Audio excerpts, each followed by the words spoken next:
how excited everybody is to get started.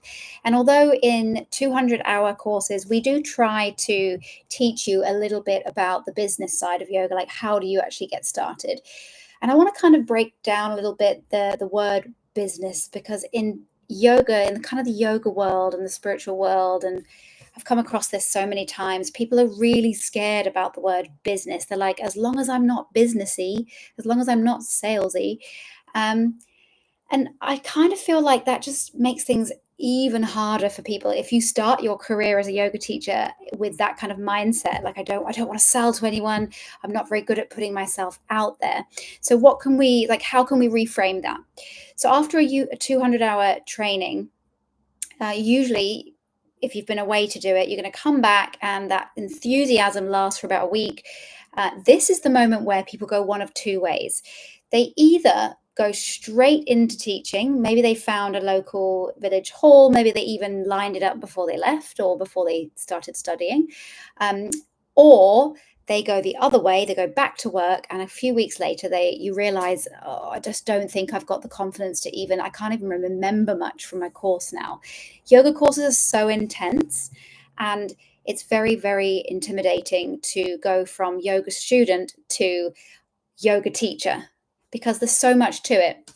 And 3 weeks or 4 weeks away, or like weekends over 6 months, is probably not quite enough to give people the real confidence to jump in front of a class straight away. So some of you will go straight in, and some of you have gone the other way. You've gone back to work. So how can we let's have a little look at what we can do at this point. Number one, and my first recommendation, if you are a graduate yoga teacher, is you need to have a think about how you'd like your classes and how you'd like your teaching to look. So before you even go back to work, or before you even get back to your normal routine after you graduate, have a think about what is your goal for the next 6 months.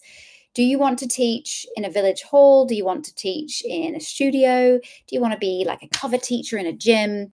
There's lots of options depending on where you live. So let's say you've decided you want to teach in a gym. That's fine. We're going to have to make a CV. So when it comes to yoga CVs, if you've just graduated, it's going to be quite an empty CV. So my advice and how I coach my students with this is you want to cater the CV or the covering letter to the job that you're applying for. So even though you haven't got much experience, you are qualified and you are allowed to go and get a paid yoga teaching job. So your CV might only say 200-hour course, but maybe you can find some other relevant jobs or relevant experience that you think makes you or contributes to making you a good teacher or a future good teacher. So don't be afraid.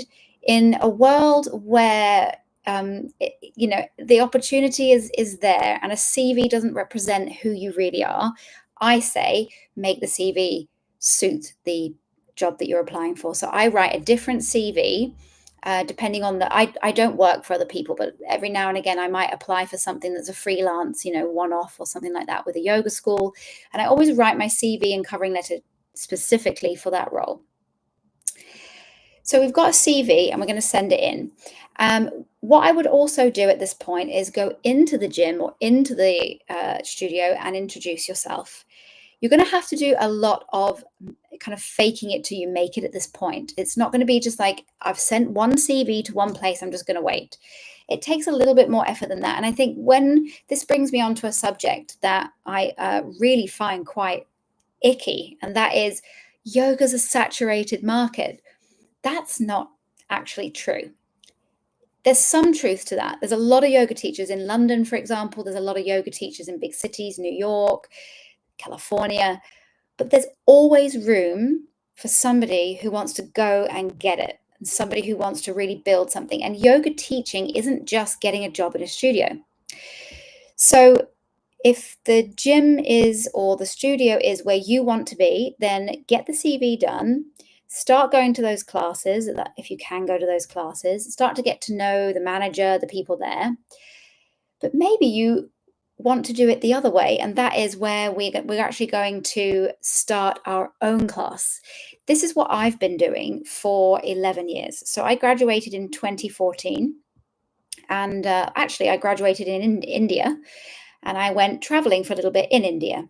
And we arrived in Goa, North Goa, and I decided to just walk onto the beach and find 4 people that would let me teach them. So, did I feel completely confident? Not at all. Did I love every moment? No, I hated it because it was really uncomfortable. But I did it because when I graduated from the course, I really wanted to teach.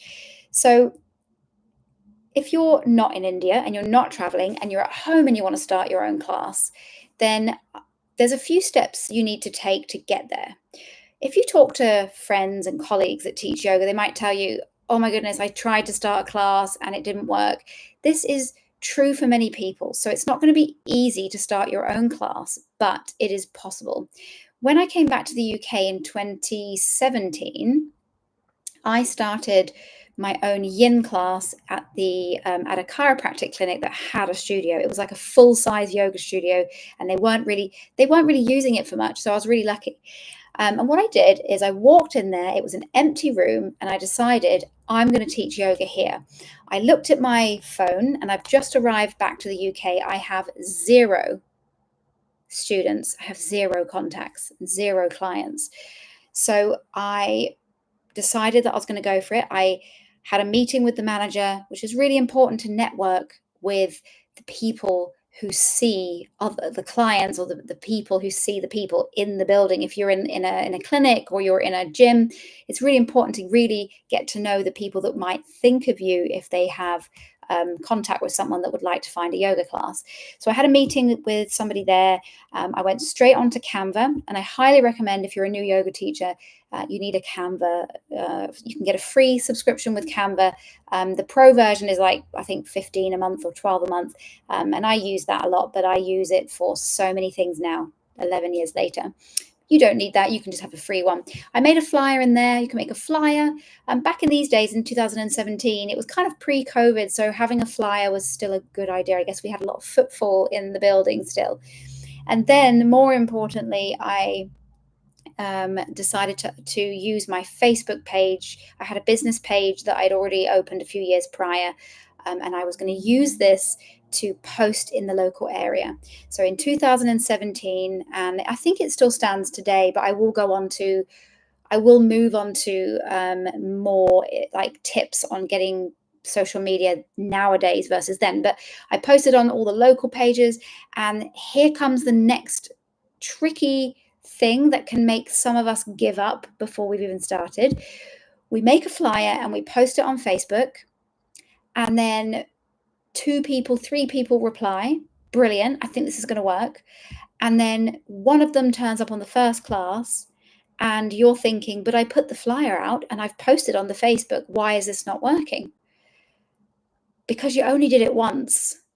So when starting a brand new class, you need to be really aware that you're going to be showing up, and you can automate this. Since 2017, so many new software have become available that will help us automate. You don't have to be on social media every day.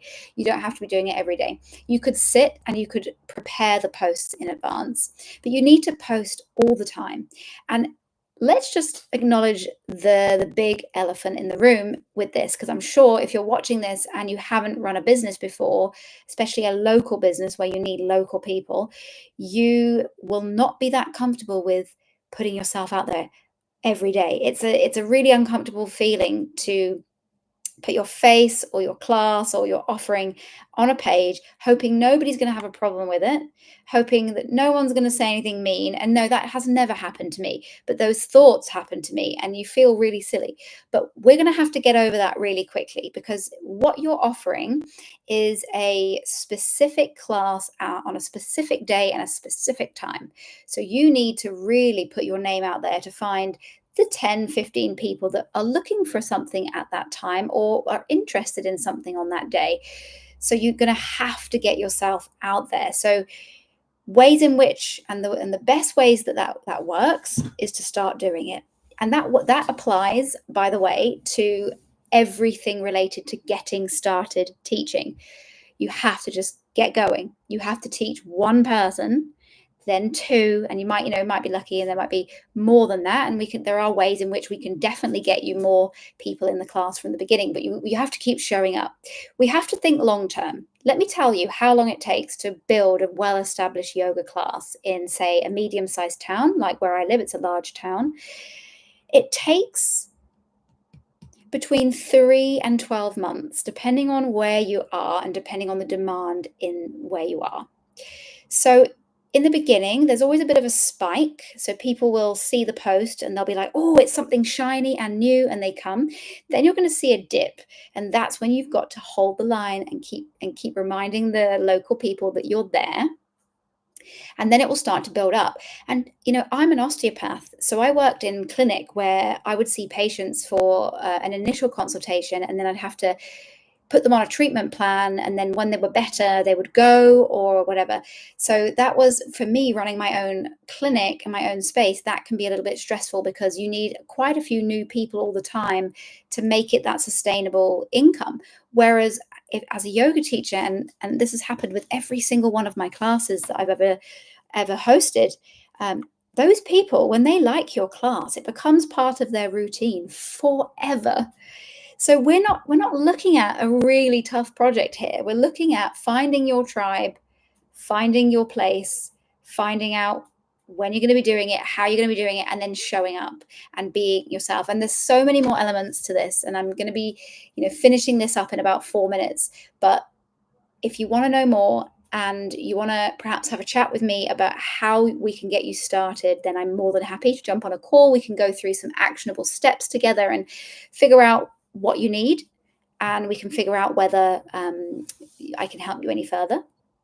So you can find the link for that below. So because there's so much to this. So first of all, we've gone with CV, and we've gone to the gyms and the studios because we say we don't mind. Then we looked at a different option. We looked at, I want to start my own class, and we talked about finding a place. So on that note, it would be really smart to find a place that probably will be easy to get to, easy to attract people, and maybe even has a stream of people coming through already. There's a clinic in Hove that I am starting at in a few weeks because I'm moving myself. And they have a really well-established studio space and a whole bunch of clinic rooms. And so there's quite a good referral process going between the two. It's not guaranteed. Some clinics are not very good at referring people for the exercise. You've got to ask. You've got to be really in there, and you've got to say, "Hey, here's some flyers. If you could mention to your patients, to your clients, that I do run this class, that would be great. I'd love your support, please and thank you." All of that stuff. So choosing the right place is important. There's like hours of talk that we could have around, like, what should the space look like, feel like heating, windows, accessibility and parking, but that we can go through at a later time. So it's just finding a place that is not too expensive. Places, I live around South London, so south of London in Kent. So this is pretty expensive here. We see room rentals for between, sometimes if it's like a village hall, it can be like 12 to 14 pounds an hour, all the way up to like 30 pounds an hour. So if you can find a place that's more fit, like the lower end of that scale, you're going to have an easier time in the beginning, as long as the quality of the place suits you. So I'm a bit of a snob, I must say. I always like teaching in places that are really nice. Like the last place I taught, and I built up to 5 classes there, was underfloor heating, like beautiful colored strobe lights around the mirror. And although I brought a lot of my own props, they had some props as well, which is important. So we need to talk a little bit about that later. And, how do we set up if it's an empty room? There's a bit of an investment there to get the stuff, isn't there? But yeah, so the room has to suit you. And so, but please know that starting your own class in your own space is a little bit harder in the beginning, but it's so fulfilling once it gets going, because you are now running a community. You have access to all of those people there. You have them their email addresses, so you can keep them up to date with all of your events and workshops and retreats and trainings and everything like that. And what I found, and I'd love to finish on this because I've just reached the time that I wanted to do this video. What I found is, over the 8 years that I've been in this place, where I've built up to the 5 classes, almost every single one of my dedicated regulars, they will book anything that I advertise. It could be anything. I've had them in ice baths, I've had them at retreats, I've had them at workshops, we've gone for dinner, we've gone for brunch, we've done Christmas parties, and they come to everything. They just book it. They don't even read it. They just go, I've booked it. I've just sent you the money, and they all pay in full. And I attracted the perfect types of students. They were people who were really serious about being healthy, and they wanted to come once a week, and they were kind of like close to retirement age, mostly female, but that's not the only type of person that you should look for, but it is kind of like an ideal bracket. So and we had such a fun time, and yeah, they would come to absolutely everything that I ever put on. And that meant that I had a whole business from it. And the room that I rented with all those lovely features was £15 an hour. So that was quite lucky. And when I had full classes, it only fit about 12, 13 at the most, but I was making over £100 per hour. And you can too. So I'm going to finish, but I'm going to post a lot more content on this. And please book in to have a chat with me. I'm moving to Brighton this weekend, but I am always available. I have an online diary, and I've opened it up for next week. So you can definitely book in and have a chat with me if you'd like to get started as a new yoga teacher and you want me to help you with some tips on how you can get started. It'd be great to hear where you teach, where you'd like to teach, what kind of town are you in, what kind of feel for the people. I can help you with that. I'll see you soon. Thank you.